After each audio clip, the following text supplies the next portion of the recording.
안녕하세요. 금융카야커 유타입니다. 2024년 새해가 벌써 2달이나 지난 2월달입니다. 대한민국 금융카약 비시즌인 이 시기를 여러분들은 어떻게들 보내고 계시는지요? 저 유타는 열심히 일하고 틈틈이 운동하고 시간 날 때면 패들링 감각을 유지하는 정도의 겨울 스토브 리그를 보내고 있습니다. 한두 달 후면 성질 급한 금융카야커들은 시즌1이 예상됩니다. 썸네일 제목처럼 오늘 말씀드릴 금융카약 10계명은 제가 10년 넘게 금융카약을 즐기면서 지금의 유타를 만들어준 핵심적인 토대의 내용들입니다. 제가 금융카약을 잘 타거나 자랑하려고 만든 영상이 아니고 10년 넘게 누구보다 열정적으로 열심히 금융카약을 즐겼고 수많은 위험을 감수하며 여러 계곡을 찾아다니며 죽을 고비도 몇 번씩 넘기는 그간의 경험을 밑바탕에 둔 실질적, 사실적 내용들이니 필기구를 적어두셔도 좋고 반복 시청하셔도 좋겠습니다. 조금은 과감하고 직설적인 용어와 어휘, 반말 등을 사용할 예정입니다. 제가 전달하고자 하는 메시지를 정확히 알려드리려고 하는 것이니 양해 부탁드리고 긴 말 없이 바로 시작하겠습니다. 우선 금융카약 10계명 중에 가장 먼저 말씀드릴 첫 번째는 장비의 중요성이다. 모든 스포츠가 그렇지만 금융카약도 여러 장비가 사용된다. 특히 특유의 환경적 요인으로 다양한 장비가 쓰이는데 기본적인 보트와 패들 외에도 여러 장비와 안전장비가 필요하다. 일단 안전장비라면 대표적인 게 헬멧이 있다. 카야커의 머리를 보호해주는 금융카약에 있어서는 절대적인 안전장비이다. 챙이 달린 야구모자처럼 생긴 것도 있고 독일 병정처럼 생긴 하프컷도 있고 모터사이클에 쓰이는 것처럼 풀페이스 헬멧도 있다. 여러 소리 안 하겠다. 단기 기억 상실증이나 침 흘리고 싶지 않으면 하프컷 이상의 헬멧을 추천하는 바이다. 직접 검증한 건 아니지만 경추마비로 인해 하반신 마비가 왔다는 얘기를 들은 적 있다. 돈이 없다고 아님 뽀다구를 위해 자신의 몸을 걸지 마라. 그래봐야 네 몸 손해다. 특히 자신은 물 많고 고도가 높고 바위가 산재해 있고 드랍이 많은 강을 타야만 하는 익스트림 어드벤처 카야커는 다시 한번 말하지만 대굴박에는 돈 아끼지 마라. 그 외에 안전장비는 PFD 라이프 자켓과 엘보우 패드, 드로우백, 호루라기 등이 있겠다. 간혹 드로우백 없이 투어에 나서는 분들이 많은데 투어 끝난 후에 귀가 간지럽다면 100% 투어 후에 동료 중 누군가가 너를 욕한 것이다. 믿어라. 금융카약에서 드로우백은 전쟁터의 총과 같은 것이다. 있으면 살고 없으면 죽지는 않겠지만 근접한 경험을 하게 될 것이라고 장담한다. 또한 잘만 사용한다면 누군가의 귀인으로 오랫도록 대접을 받을 것이다. 또 한 번 강조하지만 금융카약에서 드로우백은 스마트폰보다 중요하게 여기고 투어 시 끼고 다녀라. 또한 계절과 날씨, 기온에 따른 적절한 카약 복장이 있을 것이다. 연중 금융카약을 타면서 목욕탕같이 따뜻한 수온은 5손가락으로 꼽을 것이다. 조금은 보수적으로 입는 게 도움이 된다. 더우면 벗어 배에 넣어 놓으면 되지만 추우면 답이 없다. 추워지면 카야킹도 힘들지만 동료들도 힘들어진다. 항상 트렁크에는 여분의 카약 복장을 넣어놔라. 꼭 한번 크게 쓰일 날이 올 것이다. 그 외에 다른 장비로는 비상구급약, 덕테이프, 행동식, 물 등등이 있겠다. 처음 가는 곳이나 낯설은 곳은 핸드폰을 비상용으로 가지고 타면 좋을 것이다. 여기서 주의할 점은 금융카약 장비는 등산이나 캠핑같이 다른 레저나 일상생활에서 쓰일 수 있는 접점이 없는 경우가 대다수이다. 그래서 웬만하면 동료들이나 지인들이 많이 사용하는 조금은 고가의 제품을 구비하라고 추천하는 바이다. 싸고 저렴해서 좋은 건 없다는 말은 금융카약에서도 통용된다. 가끔 더러는 알리나 다이소에서 파는 걸 대체하는 분들이 있는 걸 안다. 뭐 알아서들 해라. 필자는 가오와 뽀대를 중요시한다. 특히 조선 땅에서는. 그래서 유타는 거의 모든 장비를 외국의 세일 기간에 맞춰 장비 구입을 하는 편이다. 블랙 프라이데이나 빅 세일 기간을 노리기도 하지만 그것보단 지금같이 겨울에는 여름 장비를, 여름에는 겨울 장비를 구비한다.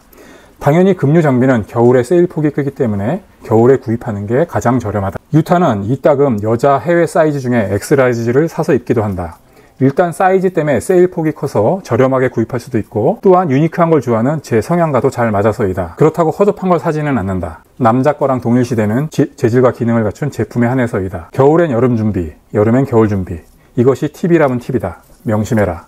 금융카약 10계명 그 두 번째는 기상캐스터가 되어라. 카야커는 금융 투어 당일날에 기상과 날씨를 체크해야 한다. 금융카약은 강과 계곡의 대자연에서 이루어지는 스포츠이다 보니 당일의 기온과 수온, 바람 같은 날씨에 영향을 꽤나 받는 편이다. 특히 초봄과 늦가을의 날씨는 변화무쌍하며 대처를 미처 하지 못한 금융카야커에게는 혹독한 쓴맛을 보여주는 게 그 시기의 날씨, 기상 날씨이다. 한여름이라도 비가 오고 저기압골이 형성되면 강원도 진동이나 진부같이 산림이 울창하여 계곡 전체를 그늘로 감싸고 있는 곳들은 일조량도 없거니와 판 수증기를 품고 있어 카야커의 체감 온도가 더더욱 떨어질 수밖에 없다. 탈출이라도 하게 되면 급격히 체온이 떨어지며 심할 경우 저체온증의 현상도 나타난다. 첫 번째로 말한 장비의 중요성이 이럴 때 중요하게 작용한다. 투어 당일의 기상과 날씨에 맞는 적절한 복장과 장비는 이런 가혹한 환경을 만나게 될 카야커에게 제 기량을 발휘할 발휘할 수 있게 함은 물론이요, 움츠려진 몸 상태로 자칫 사고로 이어질 수 있는 상황을 극복할 수 있게 도와준다. 그러므로 기상과 날씨 체크는 필수이고 그에 따른 장비를 챙겨서 나서는 게 현명한 선택일 것이다. 설령 기상과 날씨를 확인했더라도 산과 강이 있는 자에는 네가 생각하는 것보다 더더욱 가혹한 환경일 수 있다. 기억해두어라. 그날의 필드 상황에 맞게 보수적으로 안전하게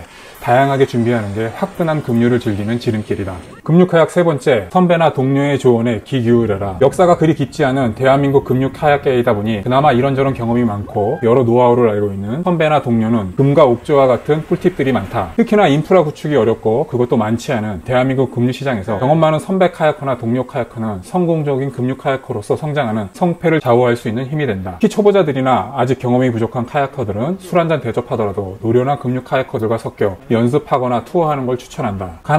간혹 대장 기질이 다분한 덜 익은 카야커가 리딩을 주관하는데 그건 급류 카약 모험보다 더 짜릿한 모험을 체험하는 것과 같은 것이다. 그런 분과 한두 번 아무 일 없으니 괜찮겠다 싶어 투어를 계속하다 보면 그중 꼭 한 번은 인터스텔라를 경험하게 될 것이다. 용기와 자만을 공간하는 것도 카약 실력 중에 한 축이다. 여기서 쓴소리 한마디 하겠다. 고스랍시고 가르치려는 선생짓들은 그만두어라. 물어보지 않으면 가르치려 하지 마라. 이제 배우는 신입도 알다시피 40대요 50대요 가정적으로나 사회적으로나 알만큼 아는 사람들이다. 언제나 그렇듯 경험하지 않은 놈들이 말이 많다. 그래봐야 너나 나나 50보 100보다. 그것이 대한민국 급류카약 현 주소이다. 급류카약 10계명 네 번째, 체력이 곧 실력이다. 우리나라 특성상 급류카약은 40대 50대가 주류이며 더러 30대 60대도 제법 있는 걸로 안다. 진입장벽이 높기도 하거니와 슬슬 체력이 떨어질 나이대에 급류카약을 접하시는 분들이 대부분이다. 몸관리를 잘해 20대 30대의 퍼포먼스를 보여주는 카야커들도 있지만 그래봐야 순간이다. 여담이지만 그런 사람 중에 진통제와 근육 이완제로 시즌 내내 보내는 사람들이 수두룩하다. 고로 체력을 늘리는 데에 게을리하지 마라. 헬스를 다니던 자전거를 타던 한강을 뛰던 자신의 체력을 올리는 데 중점을 두어라. 히딩크가 한 말이 생각난다. 세계 축구 실력은 거기서 거기이니 체력을 올리는 데 전력을 다해야 한다고. 100%는 아니겠지만 80% 이상 맞는 말이라는 건 누구나 안다. 체력이 있어야 탈출에도 따라갈 수 있고 끝까지 살아남아 하나라도 배울 수 있고 연습도 할 수 있다. 탈출해서 일어선 놈은 같이 가도 퍼진 놈은 못 데려간다. 그게 라이딩 스포츠의 맹점이다. 산과 강은 어디 가지 않는다. 제발 몸을 아끼고 술 좀 작작 먹고 체력을 남겨 배를 타라. 급류카약은 위험한 물놀이 스포츠이다. 너나 나나 50보 100보에서 결국은 체력 강한 놈이 살아남는다. 카약 실력을 높이고 싶은가?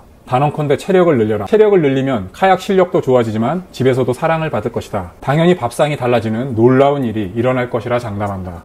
급류카약 10계명 다섯 번째, 급류카약 성패는 패들링이 구화를 차지한다. 유독 우리나라 급류카야커들은 기술 습득에 맹목적인 성향을 보이는 경우가 많다. 앞서 말씀드린 급류카약 입문 나이대가 40대에서 50대가 주류이다 보니 주입식 교육세대의 특성일지도 모르겠다. 입문자들만 보면 이구동성 롤링이 제일 중요하다고 강하게 어필하는가 하면 각종 스킬들을 보여주면서 이런 걸 할 줄 알아야 한다고 떠들어댄다. 스승만 있고 제자는 없는 게 레조 동호회이다. 제발 그냥 놔두어라. 목마른 놈이 우물 판다. 이건 진리이다. 물 줘가면서 스승인 척하지 마라. 각설하고 무엇보다 패들링이 우선되어야 한다고 본다. 카약에서 행하는 모든 움직임은 기본적인 패들링에서 기인하기 때문이다. 물을 잡을 줄 알고 블레이드의 압력을 느끼며 보트와 카야커가 유기체처럼 동작하는 느낌을 알아야 비로소 어떤 기술 습득을 해도 쉽게 받아들일 수 있는 상태이기 때문이다. 패들링이 유연해지면 롤링은 자연스럽게 따라오고 그러면 자신감이 생기고 그런 자신감에서 오는 그 무언가가 다른 기술 습득에서 굉장히 유리한 상태로 카야커를 만들어준다. 분명 할 줄 모르는데도 선순환 과정에서 성취한 성공이 다른 곳에서도 이어지는 기이한 현상을 보게 될 것이다. 이 선순환 과정이 반복될 때 카야커는 성장할 수 있고 재미를 느껴가며 물살을 가로지를 수 있다고 본다. 패들링을 잘 못하면서 고수가 되기란 기적에 가깝다. 특히나 다운리버를 전제로 하는 급류카약은 원하는 방향으로 갈 수 있어야 위험을 회피할 수 있고 리딩을 따를 수 있다. 방법은 간단하다. 사는 곳 근처에서 꾸준한 패들링 기본기를 연습하는 것이다. 틀려도 상관없다. 하다 보면 실력이 늘어가는 자신을 보게 될 것이며 굉장한 성취욕을 느끼게 될 것이다. 꾸준히 계속된 연습은 자기만의 패들링을 구사할 수 있게 되면 물론 어느 날 필드에 올라서서 자신있게 물살을 가르는 자신을 보고 놀라움을 금치 못하는 경험을 할 것이다. 급류카약 10계명 여섯 번째, 혼자만의 시간을 즐겨라. 주위에 카약을 잘 타는 사람이 있는가? 급류카약 고수가 있는가? 그렇다면 그 사람은 10중 8구 카약으로 혼자만의 독주를 즐긴 사람이다. 오래도록 혼자 트레이닝을 즐긴 사람치고 카약 잘 못하는 사람 못 봤다. 이건 진리이자 과학이다. 누가 뭐래도 급류카약은 홀로 와리랑을 할 줄 알아야 실력이 늘고 야생마 같은 보트를 내 것으로 만들 수 있다. 돈 들어 교육을 받으면 일정량 실력이 늘 수는 있어도 고수는 못 된다. 고수가 되려면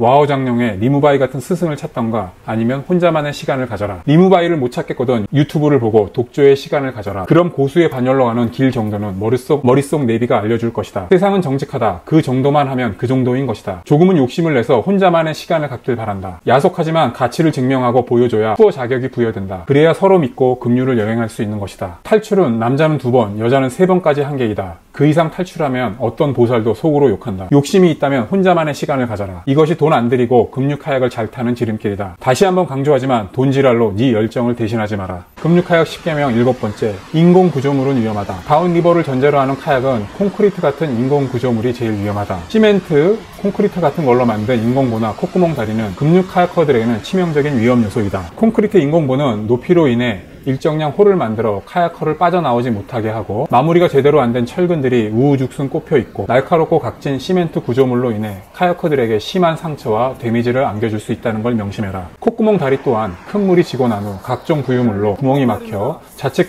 카야커가 구멍으로 빨려 들어간다면 돌이킬 수 없는 상황을 만들 수 있다. 물이 많던 적던 투어 중에 만난 인공구조물은 묻지도 따지도 말고 우회하는 게 상책이다. 자연은 자연 그대로일 때 제일 아름답고 안전하다. 급류카약 10계명 8번째, 눈 높이를 높여라. 다른 말로 하면 또랑에서 타지 말란 말이다. 또랑에서 탈 바에는 근처 저수지나 한강에서 패들링 연습해라. 고유가의 기름비와 톨게이트비도 만만치 않다. 역설적이지만 또랑같이 느린 물발에 익숙해지며 하시즌에 물 많고 빠른 물발을 접하는 순간 인터스텔라에 이어 안드로메다도 풀캐지로 보게 될 것이다. 가끔 누가 어디 가서 깨빡쳤단 소리를 들으면 그 사람 실력이 좋은데 왜 그랬을까 하는 의구심이 들었다. 생각해보니 경험도 적어서이겠지만 그것보단 또랑에서 익숙해진 카야커의 모멘텀 때문일 것이다. 평소 잘 되던 기술이 물만 많아지면 안 되는 게 이유라면 이유겠다. 평소에 눈높이를 높여놔라.